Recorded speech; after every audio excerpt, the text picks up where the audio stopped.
तो आज हम एक्सप्लेन करने वाले हैं एक ऐसी मूवी को जिसमें एक औरत का पति नामर्द होता है और वो अपने जिस्म की आग बुझाने के लिए 15 साल के बच्चे से इंटीमेट होती है।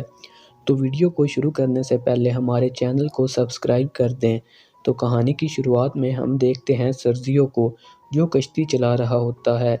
वो एक अमीर इंसान होता है और रंगबाज भी, और वो अपने फार्म हाउस में जाता है। उसने अपने फार्म हाउस में एक नोरा नाम की मेड रखी होती है। नोरा सर्जियो को देखकर उसके पास चली आती है, क्योंकि इन दोनों का अफेयर चल रहा होता है कि थोड़ी देर बाद कुछ लोग फार्म हाउस की तरफ आने लगते हैं। बाइक वाली लड़की सर्जियो की गर्लफ्रेंड थी और इससे मिलने के बाद वो अपने छोटे बेटे की बीवी से मिलता है। दोनों लड़कियां फार्म हाउस के अंदर चली जाती हैं। माइक सर्जियो से पूछता है कि क्या मेरा बड़ा भाई भी आ जाएगा। सर्जियो उसे बताता है कि थोड़ी देर तक वो भी आ जाएगा। थोड़ी देर बाद एक बोट तेज़ी से फार्म हाउस की तरफ आती है। इसमें सर्जियो का बड़ा बेटा डैनी और इसकी वाइफ थी। इसके बाद एक और गाड़ी आती है जिसमें सर्जियो की बेटी कैटी और इसका नामर्द पति मारियो था। कैटी का पति सारा दिन शराब पीता था और उससे लड़ता था। वो अपने पति को किसी से मिलवाए बगैर ही सुला देती है। सर्जियो कैटी से पूछता है कि अब तुम्हारा पति कैसा है। वो कहती है वो सारा दिन शराब पीता है और मुझसे लड़ता रहता है। तो हमें बताया जाता है कि मारियो सर्जियो की फैक्ट्री में इंजीनियर था और वो सर्जियो और उसकी बेटी दोनों को पसंद था। इसलिए सर्जियो ने अपनी बेटी की शादी उससे करवा दी थी। लेकिन 1 साल बाद उसका एक्सीडेंट होता है जिसमें वो नामर्द बन जाता है। वो सब इकट्ठे होते हैं तो कैटी के दोनों भाई उसे कहते हैं कि तुम्हें मारियो से तलाक ले लेनी चाहिए। इतने में मारियो भी आ जाता है। वो कहता है कि मैं अपनी खूबसूरत बीवी को कभी भी तलाक नहीं दूंगा, और वो कैटी के भाइयों को गंदी गालियां देकर वहां से चला जाता है।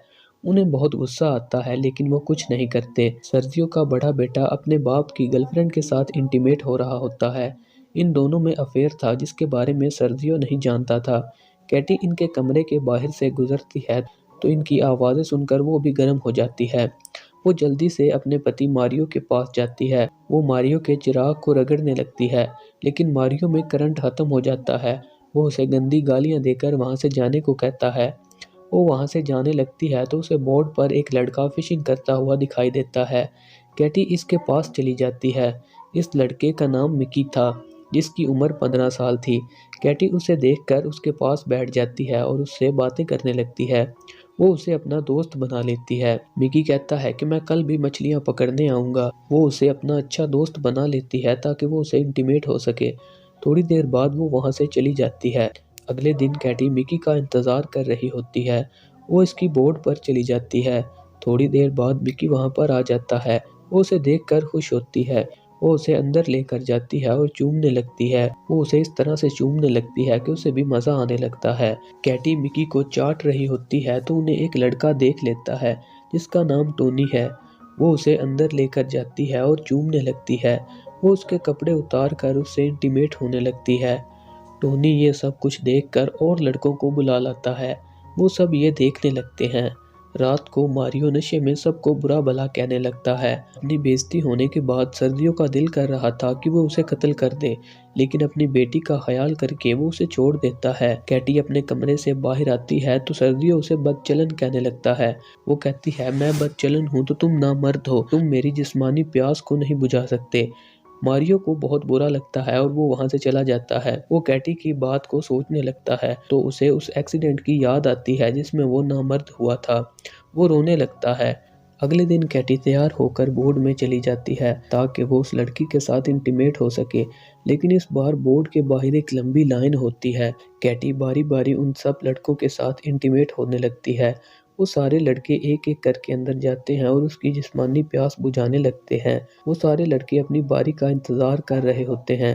जिन लड़कों की बारी नहीं आती वो जाकर कैटी के भाई को सारी बात बता देते हैं। वो डैनी को अपने साथ इस बोर्ड तक ले आते हैं। डैनी बोर्ड के अंदर जाता है और अपनी बहन को 15 साल के बच्चों के साथ इंटीमेट होता देखकर वो उसे मारने लगता है।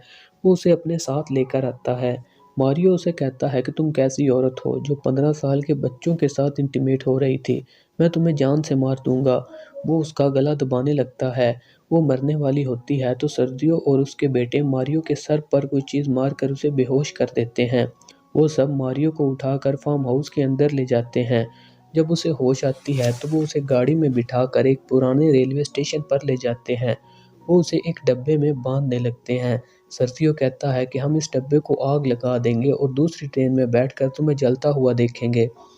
वो उसे बांध कर वहाँ से चले जाते हैं। इतने में मारियो का दोस्त जो वहाँ पर टहल रहा होता है वो जल्दी से अंदर आता है और उसे खोलने लगता है। जिस डब्बे में सर्जियो की फैमिली होती है, मारियो उस डब्बे को करंट लगा देता है। सर्जियो की सारी फैमिली मर जाती है और आखिर में मारियो अकेला जिंदा बचता है और मूवी वहीं पर ख़त्म हो जाती है। अगर आपको हमारी एक्सप्लेनेशन अच्छी लगी हो तो चैनल को सब्सक्राइब कर दें।